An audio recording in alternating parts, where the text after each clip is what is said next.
Deus, como ele diz simbolicamente aqui, buscando no Pai maior justamente a nossa asa, para entrarmos debaixo dela e termos a nossa proteção.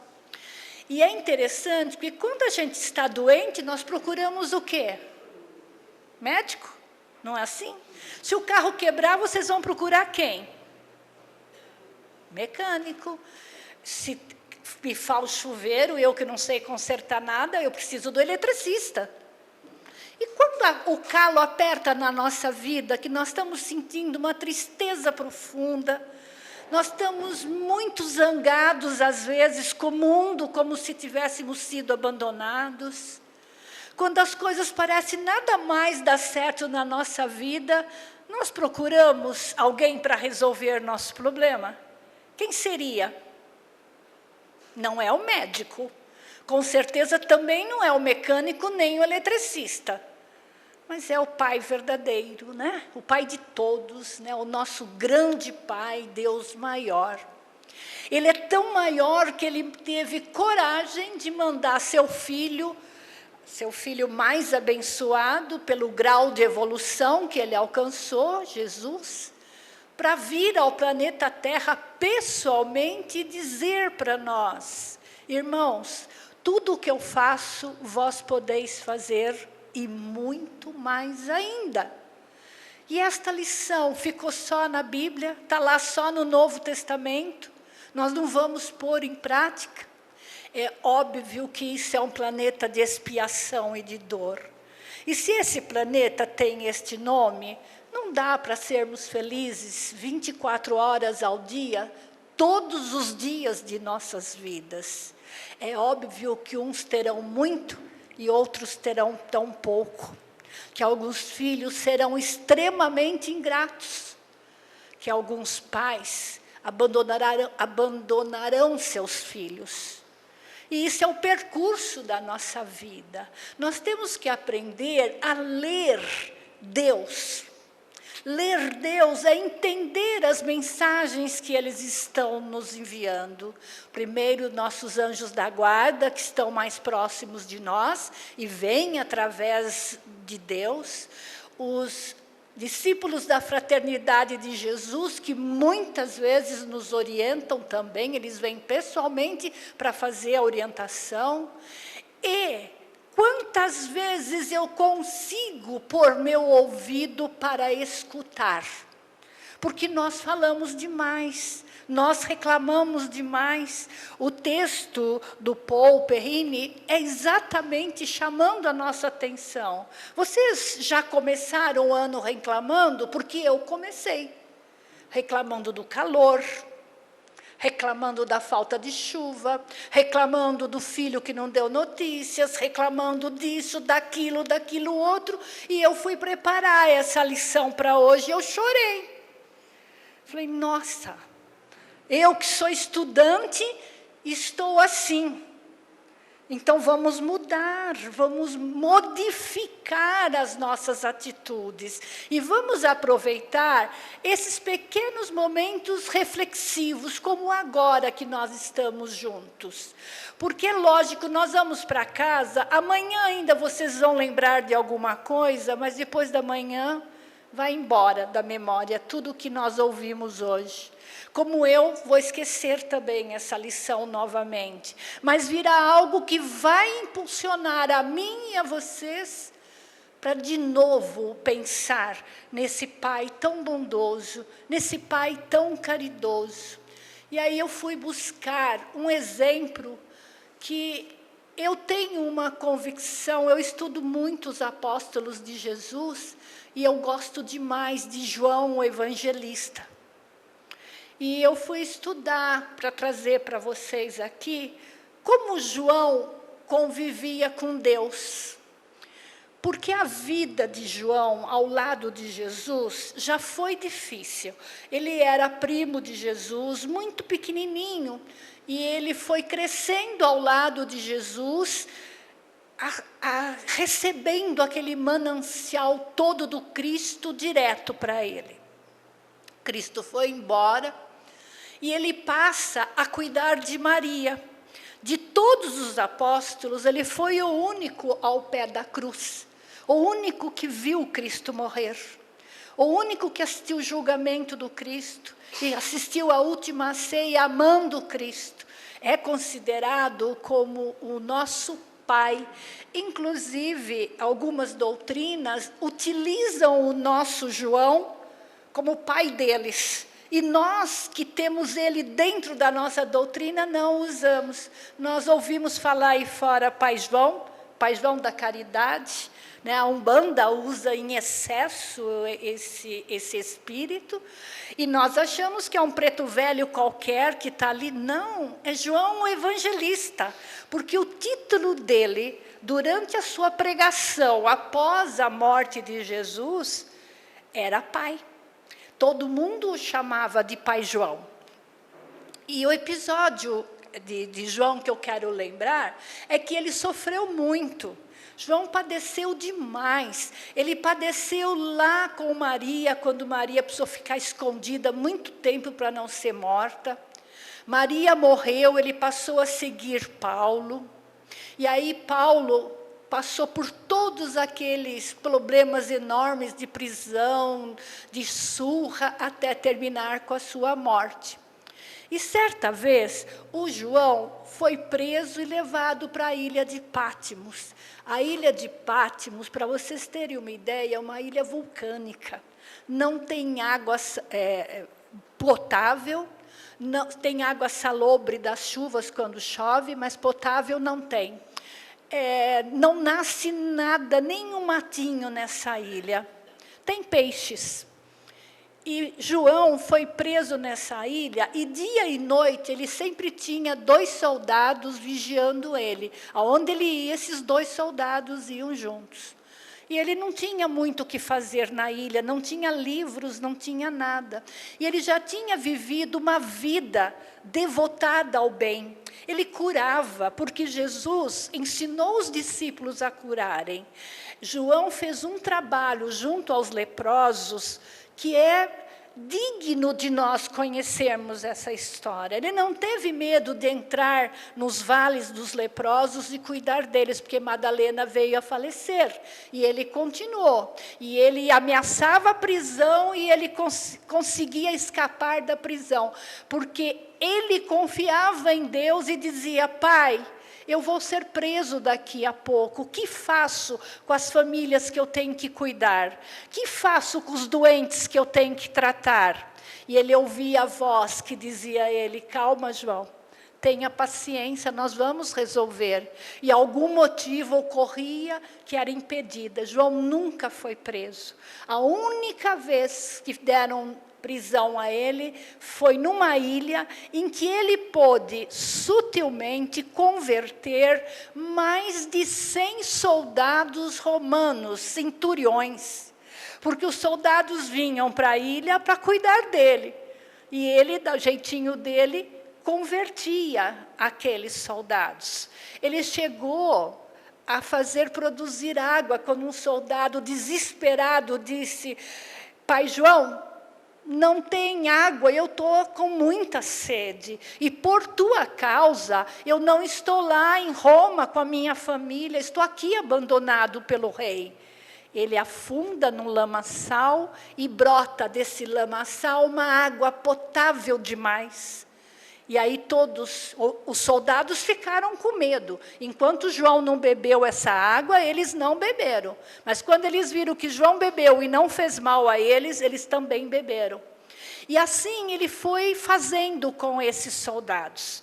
Dizem que ele converteu mais do que todos os outros discípulos juntos. Neste ensaio de ter os soldados indo e vindo, porque eles trocavam de tempos em tempos. Ele ficou muitos anos nessa ilha sozinho, sem ninguém. No último ano que ele estava nessa ilha, ele recebeu o soldado a ordem para queimar João dentro de um caldeirão de azeite, fervendo. O soldado não sabia o que fazer. Chegou para João e disse: Pai João, eu tenho que te queimar vivo. Se eu te queimar, eu vou arder no fogo do inferno. mas se eu não te queimar, Roma me queima. E aí o João fala para ele, filho, vai e faça o que você tem que fazer. E ele está seguindo orientações do Pai Maior. Confia, você não vai morrer neste caldeirão de azeite. E ele vai confiante. Quando ele se aproxima do caldeirão, a confiança dele em Deus era tamanha, e o socorro de Deus foi tão grande, que caiu um temporal enorme, e não havia mais lenha, e o fogo não se acendia. E os raios davam no tambor de ferro e derrubaram o tambor. E aí João caiu de joelhos e agradeceu ao Pai, porque ele ouviu a voz, você não vai queimar no caldeirão. E aí chega uma embarcação, e o guarda, movido por um sentimento profundo de ter visto tudo aquilo, sem entender, mas sabia que não era uma força normal, e sim sobrenatural. Ele começa a gritar que era milagre, e leva o João para essa embarcação. O João vai viver até 82 anos, apanhou muito, passou muita fome. Esse período na ilha, ele não se alimentava de peixes, porque Paulo doutrinava os peixes. Você já imaginou alguém sentado numa pedra, falando com os peixes? E os peixes tudo assim com a cabecinha para fora, ouvindo Paulo? É assim que o centurião descreve o evangelho de Paulo. Centenas de peixes ao redor de Paulo. Isso quando ele não ia ao mar, entrando até a cintura, e os peixes maiores vinham até ele também. E ele falava de Jesus, e ele falava de um cristianismo redivivo, abençoado. Veja, pregava para peixes, e os soldados atrás, ouvindo, porque eles tinham que estar grudados em Paulo. Ele entrou na água, tinha que entrar também. E isso tudo foi trazendo um alento ao coração desses soldados, e Paulo se alimentava de pequenas, pegava alguns moluscozinhos nas rochas, comia cru, porque não tinha nem como acender nada. Aquela fogueira do seu caldeirão foi trazido por essa embarcação, que vai levá-lo de volta. E quando é contado ao rei de Roma o que tinha acontecido, o rei falou, então, liberte este homem. E ele volta a pregar, e ele volta com toda a fé, com todo amor. E quando o caldeirão se rebenta na praia, ele cai de joelhos e diz, Pai, obrigado pelo milagre que você fez. Ele compreendeu imediatamente que tinha a mão de Deus. Essa história é para que nós, este ano, cada vez que nós vivenciarmos algumas dores, alguns dilemas, que não se equiparam em nenhum momento ao que João viveu durante os 82 anos dele. Ele é irmão de Tiago. Ele e Tiago sofreram muito. Mas as nossas dores também têm que ser aclamadas com o socorro do Pai Maior. Se não for para dar o dinheiro para pagar a dívida, dar a força e a inteligência para buscarmos o rendimento.